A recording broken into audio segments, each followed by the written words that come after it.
All right, Tav, more position previews. Wide receiver. This one might take a minute. There's a lot of guys to talk about in this room. This is a wild room. I mean, it is a deep, deep, deep room, and obviously there's the big injury with Calvin. But I'm looking at this list, dude, and I literally see 11, maybe 12 guys with Calvin who should be getting snaps this year. So let's dive into it. Everybody buckle up, take a minute, because this is going to take a second to go through all these guys. Totally. All right. Starting with number 1, Demetrius Samuel Jr. So he's listed as DB wide receiver on Syracuse.com. So we're including him here. We are hoping maybe to see a little bit more of him at receiver this year. He's a sophomore. He's 6'1". We'll see. But I think I'm very excited about that. I'm super excited about him just as a player in general. And I think we'll see how much receiver we get from him this year. Mari Hatcher, number 2. So Mari's back. He was a guy who was potentially going to enter the portal. I think he maybe wasn't so happy with how last year went, but I think he was held out for injury reasons last year. So he's a returning redshirt senior. And good job, I think, by Fran to get him back. He's 6'3". So let's start focusing on this size because it's going to be a big piece of this. Calvin Russell, number 5. Everybody knows the story. Freshman, 6'5", torn ACL, torn Achilles? Torn Achilles. No timetable on a return yet for him. But we'll see. We'll see. Maybe there's a surprise in there waiting for us. I think Fran would like us to think that there is. Darius Johnson, number 6. I think this is a guy we're both super excited about. He didn't really get any run last year because he started off his season with an injury and things had kind of fallen apart by the time he would have come back. And that really means that you end up redshirting him and not really playing him. So Darius Johnson, back, redshirt freshman. Darian Williams, number 7, wide receiver. He's a sophomore, 6 feet. Now, some of these sophomores that we've been talking about in these position previews, I wonder if the website maybe doesn't have them as redshirt freshmen yet. I don't know if we're waiting to figure out when we want to redshirt some of these guys, but this is a guy who don't think he played 4 games last year. So I was kind of surprised to see he wasn't a redshirt freshman here. But maybe there's a reason for that. 6 feet for Darian Williams. Tyshawn Russell, number 8. I was really, really pleased with a lot of what I saw from this kid last year. He was one of the kids in the room to me that maybe I didn't have any expectations going in. And then he kind of popped. He played a little bit of a Jonte role at times when Jonte went out of games. He can play a little bit of slot, so I'm excited to see that. He's 5'11", and he's a redshirt junior. Cole Weaver, number 11. This was one of our big pickups. Again, this room is just loaded. We've got so many guys here. We're going to talk for days about these guys. He's a redshirt junior, 6'3". He's a big guy. I think we're hoping to use him as a big body receiver inside and outside. So that might be an interesting, an interesting guy for us. Number 13, Matthew Uten. Am I saying that right? Redshirt freshman. He's 6'1". I think we're excited what he can bring. Another bigger kid. Too. Yeah. A big 6'1". Zamondre Merriweather, number 14. He's a redshirt junior. He's 6'3". Another big kid. I think he can be another guy on the outside. He might be a guy to help stretch the top of the defense sometimes. Amari Go, number 15. He's a freshman. He's 6'1". And we were just actually talking about this. He's gone a little bit under the radar because everyone's talking about Calvin Russell, but I don't know. Watch out. Number 17, Elijah Moore, redshirt sophomore. Another guy, 6'4", big guy. That's going to be very interesting. Another big recruit, too. Yeah. Originally at Florida State. Yeah. These numbers are interesting because now we're finally getting to Julian McFadden, 83. Okay, so a regular wide receiver number. Redshirt freshman, 5'11". Nate Edwards, number 87. He's a redshirt sophomore, and he's 6'4". Now number 88, Terrell Wilfong, redshirt freshman. He's 6'6". alien, you know? Alien. And then we've got a couple guys, BJ Garrett and Phoenix Hernandez, who are freshmen and don't have numbers at the time. They are 6'3" and 6'2". So these guys might be kind of some of the guys that we're looking to redshirt. We don't know yet. Yeah, quick thought. I understand why Lauder is wearing 21 after seeing what numbers all the receiving room is here. They took up all the quarterback numbers. Exactly. This room is deep, dude. It is just there's so much talent across the board, and I love the variability in the type of guys that we have here. It's incredibly exciting. And where do you want to start on just going through the list? Well, I think the place to start really is the way that Fran looks at wide receivers. And he said this multiple times. Fran looks at wide receivers and thinks, I need 6 to 8 guys who play regular amounts of snaps. 6 to 8 guys is what he wants. If you're having 6 to 8 guys play regular snaps, that means you need to be 10 to 12 deep. Yeah. And that's, I think, what this is, right? I think that's where the excitement comes from right now is, we've lost a lot in this receiver room the last 2 years, and we've lost a lot of production. But all of a sudden, it's like another area that it's like, what were we going to do here? Oh, we'll just remake the room with a bunch of freaking aliens or massive guys. A lot of these guys can play inside. A lot of these guys can play outside. You have some speedsters who can take the top off of a defense here, right? I'm thinking Williams. I'm thinking Johnson. You got Russell, who's great in the slot. You've got some of these other guys, the other small guys who can play in the slot. You've got big physical guys. Some of these guys were like, which one of these guys might play in a Rondé Gadsden type role where he comes inside and he shifts? Zach Cole Weaver. It could be. Who knows? It could be any number of these guys. Then you've got like Wilfong, who's 6'6" on the outside. Hatcher, who we're bringing back. He's 6'3". He loves a jump ball 50-50 kind of guy. He's a strider. He's got long strides, like gets behind the defense. It's just so exciting, dude. Like I love this room so much, and I think a couple of guys I really think Darius Johnson is going to have a breakout year this year. I think he slides right into that inside role, the Jonte Cook, Trevor Pena role inside. He honestly reminds me a lot of guy who played when we were there for a little while, Irv Phillips, if you remember him. Yes. Really steady slot receiver, 80, 90 catches a year. Guy you just know is going to get open in between the hash marks for you. So let's stay with Darius for a second. I totally agree, right? And I think it's worth giving him some time just right away because I think he is the guy who could maybe go from we like him to elite. Yeah. And the way I think he would be elite is you're talking about the role of Trevor Pena, Jonte, but those were two different types of players, right? Jonte, they played a similar position, but they did it differently. And I think Darius Johnson is going to be more the Trevor Pena.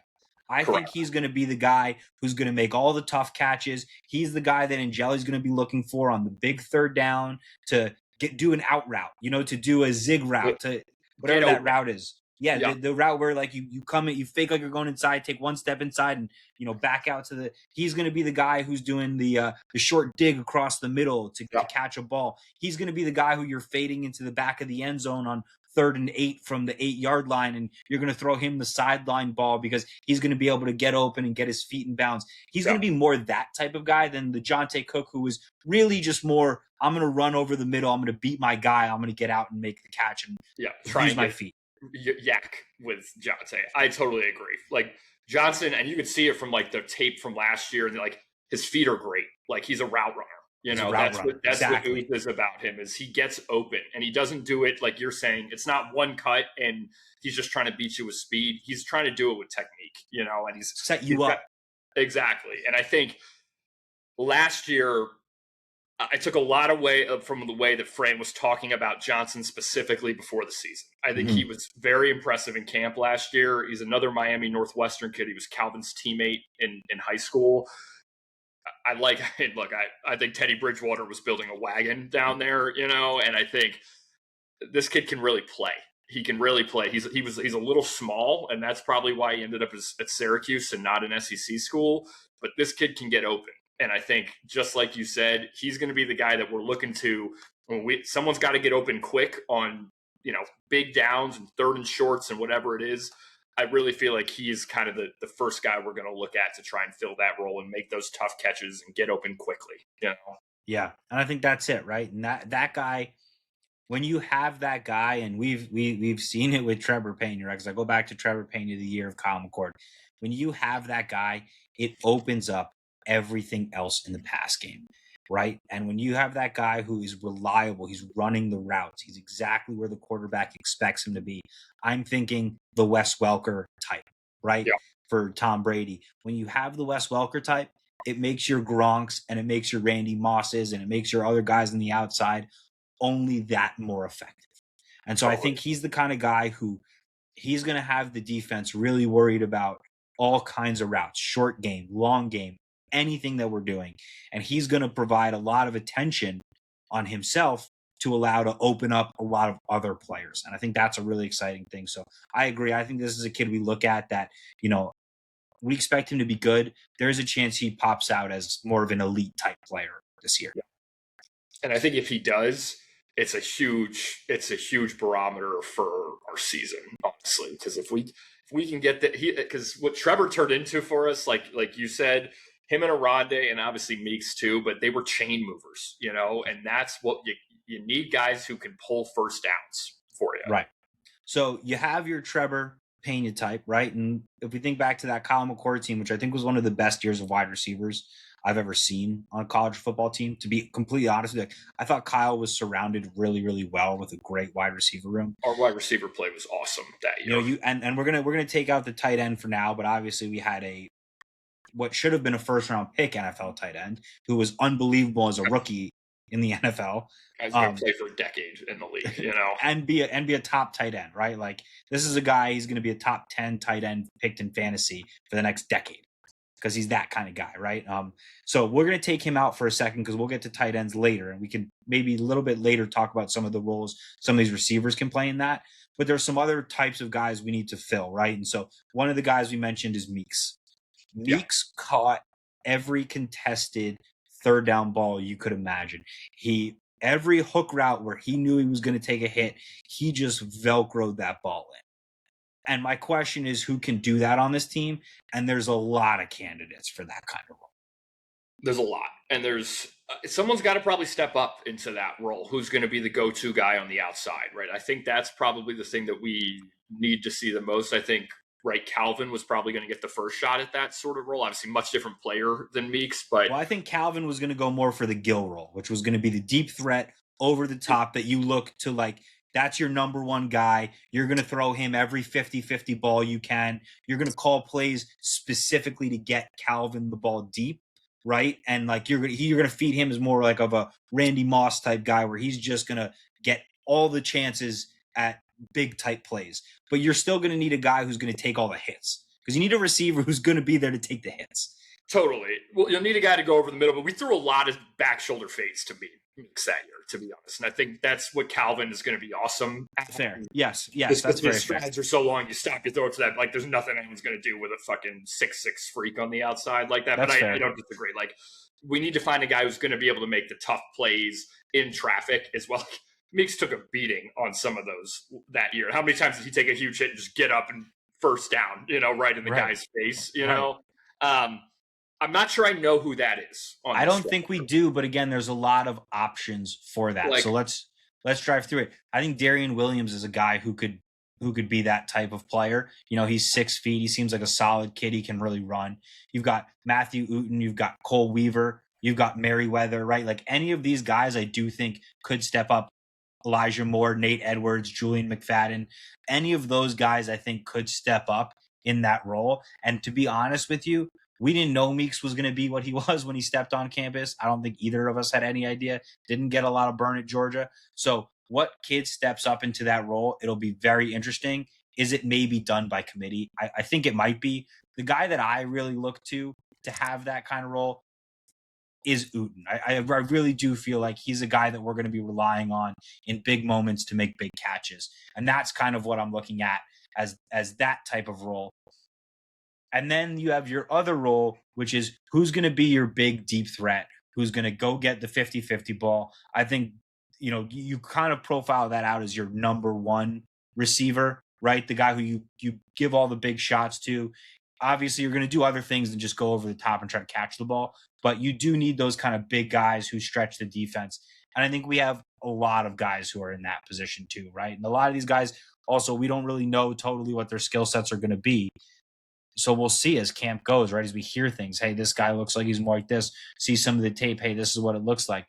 But some of those guys, right? Umari Hatcher, we've seen him do it before, right? Zamondre Merriweather is a guy who could do it. We'll see if Elijah Moore, Nate Edwards, Terrell Wilfong, maybe any of those guys could be that guy who is the stretch guy deep down the field. Yeah, I totally agree. I think Hatcher's going to get a lot of looks down the field early, particularly early in the year. I think him and Steve have now been together in the program for a while, and I think there is a connection. And I believe in some of the articles about Hatcher, Steve did play a role in giving his opinion to Fran about really wanting to bring Hatcher back, which I do think signals something of just level of comfort. And I remember McCord had a pretty good rapport with Hatcher as well, and that's a pretty good indicator there. I mean, a lot of these guys intrigue me like quite a bit. I mean, Merriweather put up massive numbers in JUCO last year. He is a down the field threat. He's a big kid, like kind of in that JRS sort of size, kind of comp, but I think he runs a little bit better. I don't know if he quite has the hands that JRS had on the outside, but he's an intriguing player to me. And I'd like to see him get some looks.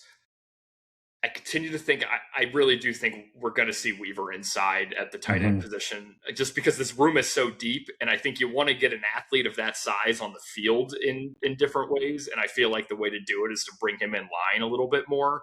And then Goff, dude, like he was a crazy track athlete in Virginia. Like he is a serious burner at 6'1". We'll see how much he plays this year, but this kid can run. He's a great, he would have been an awesome compliment to Calvin next year, because they complement each other so well on the outside. I'm just really intrigued by this group. And I know I keep saying that. And that's before I've even gotten to, I think, who my personal favorite prospect of this group is Wilfong. I love Wilfong. Like I am probably his biggest believer. He looks a little funky out there because he's so long, and my slender man brother, I empathize with you. He can get open, and he moves well for a guy that size. Like, I'd love to find a way to get him on the field more, because he looked really good in the spring game, honestly, and was creating a lot of separation. His strides are so long. It's really a tough group to figure out. I haven't even talked about Moore. Like Moore was probably he is a serious recruit pedigree down at Florida State. Never really worked out. I mean, in large part because they've had no quarterback for 2 years, right? Like receivers haven't just been doing anything down there. This room could go so many different directions, and it's whoever is going to make plays is going to stay on the field and get the reps. I think, but lots of guys are going to get reps, right? Like we're going to see lots of these guys play, and I think you call it out there of like, hey, Wilfong, what could that kid be? Because the ceiling there is just it's crazy in my opinion. I think the ceiling for that kid is maybe one of the highest in the room. Totally. And if you can get some weight on him and you can figure out ways to get him the ball and maybe some routes that he feels really comfortable in, I totally agree. It's like there's so many great profiles in this room. There are going to be a handful of very good players that come out of this group. I don't know who they are yet. Right. Right. And this is us guessing at a lot of this stuff for sure. But I think as you're saying, the profiles are so they're so different between these guys, right? Like we talked about Cole Weaver, who's he's not the tallest guy in the room.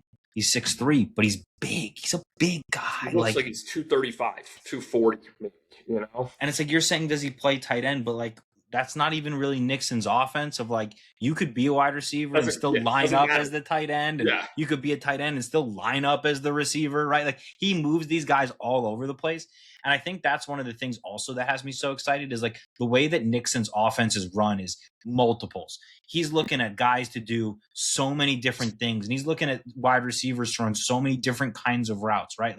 We run an insane number of routes at Syracuse, the different types of routes that we run, right? And I think that when you have a guy like Angeli who's now a little bit more comfortable in the offense and a little bit more comfortable with the types of routes that he's running, as he goes throughout spring, who are the guys that he looks at and he's like, oh, when this guy's running this route, it's dangerous. Or when this guy's running this route, I really like it. And as he kind of has those communications with Nixon, we're going to see that, right? Because I think that's one of the things you saw even last year when he was somewhat healthy in the beginning of the season. Like we called it the JRS front pylon, right? Like you just threw it to that front pylon and JRS was just going to come down and take it every time.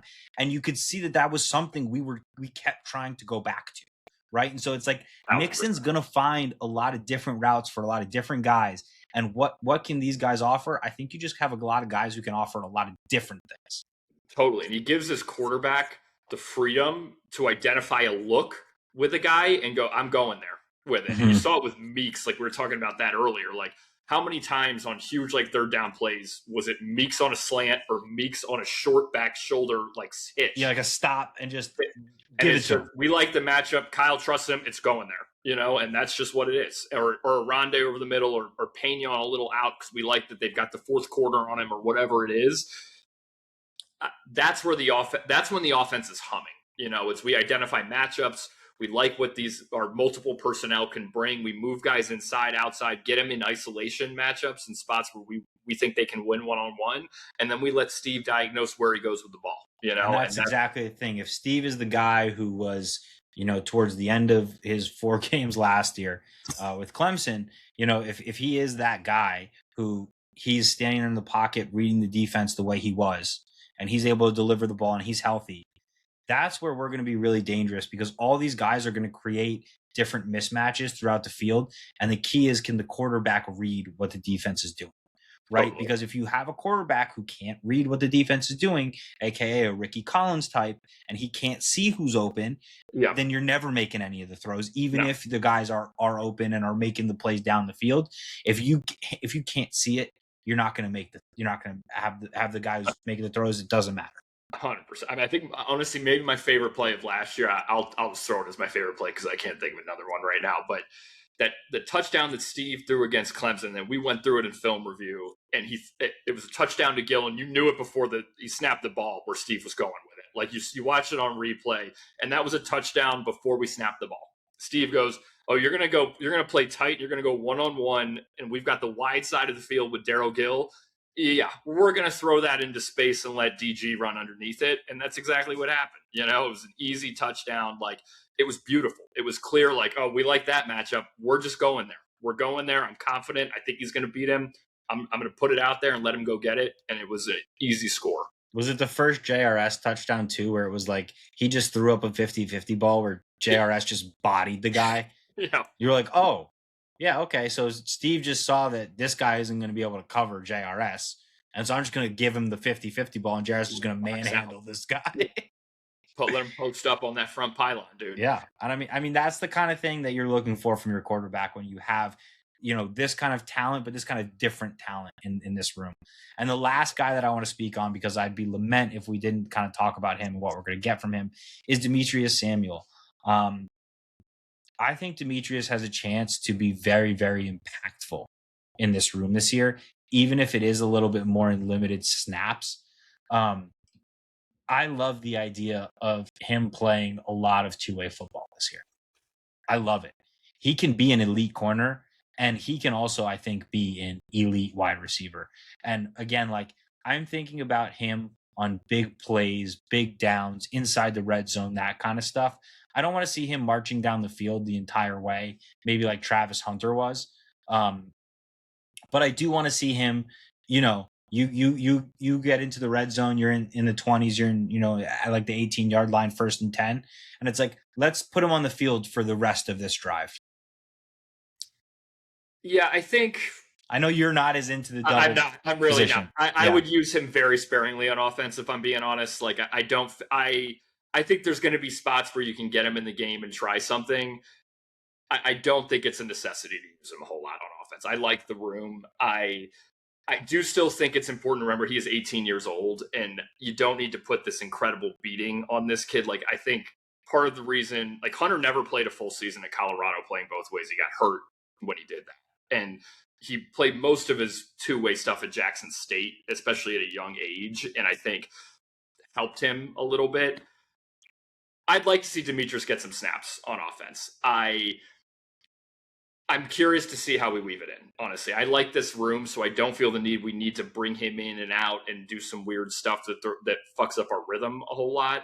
But I like the idea of getting him out there and trying it. Like I just want to be cognizant that, like, if he got hurt on offense, I'm going to have a lot to say, to be honest, because then you're throwing away your best unit on the team to get to do some gadget shit with him. Like, to me, that's really dumb. And so I don't want that to happen, but I would like to try. I'd like to try it. I'd like to see what he can do out there. Let's script up some plays for him. Do you know what I mean? Like, I want to have him have 5 to 10 plays he feels really good about where we want to get him the ball. I'm good with that, you know? That's where we're going to disagree. I'm all about getting him on the field. I'm all about having him out there. I'm all about him playing two ways if that's something he feels he wants to do. I trust that they're going to do that in a smart way. Yeah. And I also do feel like, hey, if he needs to come off the field on the defensive side of the ball, I'm also okay with that because that DB room is loaded. And I'm okay if he's not, if he's making an impact offensively, I'm okay if he takes a possession off here or there on defense, which I don't even think he's going to do. I don't really think he's going to do, but I do think that there is a lot of opportunity here to continue to build the mystique around Demetrius Samuel. And I'm very excited to see what happens on offense because I think we might see some electrifying plays from him. I think he's the type of guy that if we can get the ball in his hands at certain times of the game when the defense isn't necessarily aware that he's even on the field, screens across or over the middle where he's going deep down the middle of the field, and you find him. I think he's a guy who he could have a very, very outsized impact offensively, even if it's not taking a ton of snaps, just because I do think he really is that talented. And you never know, 2 or 3 plays in a game can always change a game in college. And I think that's really what I look at with him is like, can you find ways to get him on the field and get him in positions where he can make a massive play offensively that changes the game for you? Yeah, I see it. That I don't disagree as much with. Like, I see it as more of like a Chris Gamble sort of role for him on offense, not a Travis Hunter, if that makes sense, where it's like 10, maybe 15 catches throughout the season. Like, that's what I could see for him, honestly. And like you said, I'm doing more than that. I'm doing more than that. It just will not happen. I will say that now. There's no chance he has more than 20 catches this year on offense. I'd love for him to get north of 30 in this season. Oh, I hate that. I hate that viscerally, honestly. I viscerally hate that. Because I honestly, the biggest thing I disagree with, I don't want to see him miss any time on defense to sacrifice for offense. It's not worth it.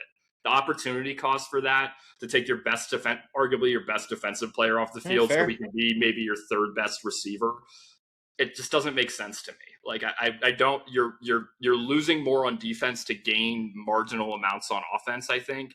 But I like getting him in the mix, and I do like building mystique around it. Like, I want to do it, and I want him to score. Like, that's my big. He's got to score a touchdown this year. We got to find him a way to get in the end zone. I want electrifying plays. I need some electrifying plays. I need an 80-yard screen to the house. That's what I'd like. I need a ball way over the top where he's just maybe gone. A trick play where we have a court, like, let's bring in Little Richie, put him at wide receiver. Let's throw a gadget play in there. Like, that stuff I'm fully on board with. I just don't want to overbear him with a workload on offense that takes away from anything on defense, because I think honestly he is about to have a special year as a cornerback. I'm going to trust Fran. I'm going to trust Fran. The Fran knows exactly what's right for him. I think last year they didn't put a lot on his plate offensively. No. And I think that was intentional. And hopefully this year there's maybe more of a workload. And you might be right. It might be 10, 15 catches this year. I'm hoping it's 30.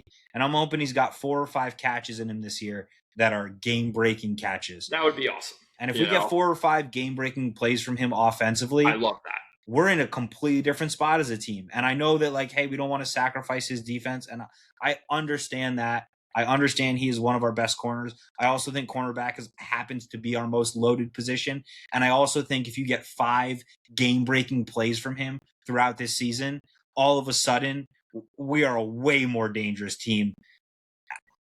As good as this room is, I still think you got to find ways to get guys who are playmakers the ball in their hands. And I just view him as a massive playmaker for us. So we'll see. I like that this is a disagreement. I think that this is It's something we're good going to discussion. do the rest of the season. I think my biggest question about, like, I have no idea how good of a receiver he actually is, and I don't think anybody does. Like, I know Fran talks about it, but none of us have seen it, and so until I see it, I'm not going to be bullish on this idea because honestly, I assume he's probably good at receiver, but I don't really know, and he's not working at it like the other guys are, and so to me, it's just like it breaks my brain a little bit, and I'm intrigued by what happens, honestly.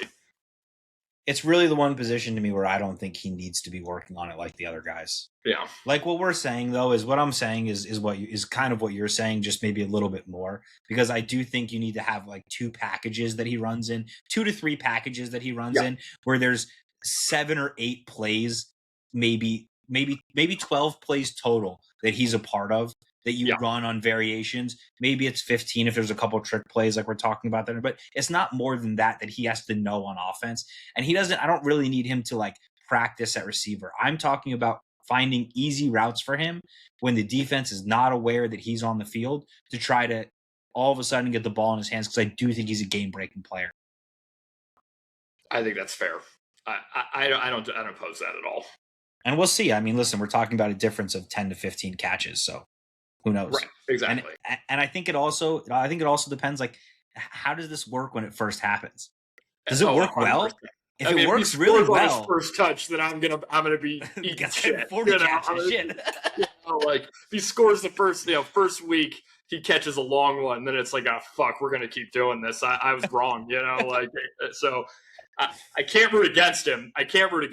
But I'm curious. I am curious to see, because if it does work early, we're going to see more of it, 100%.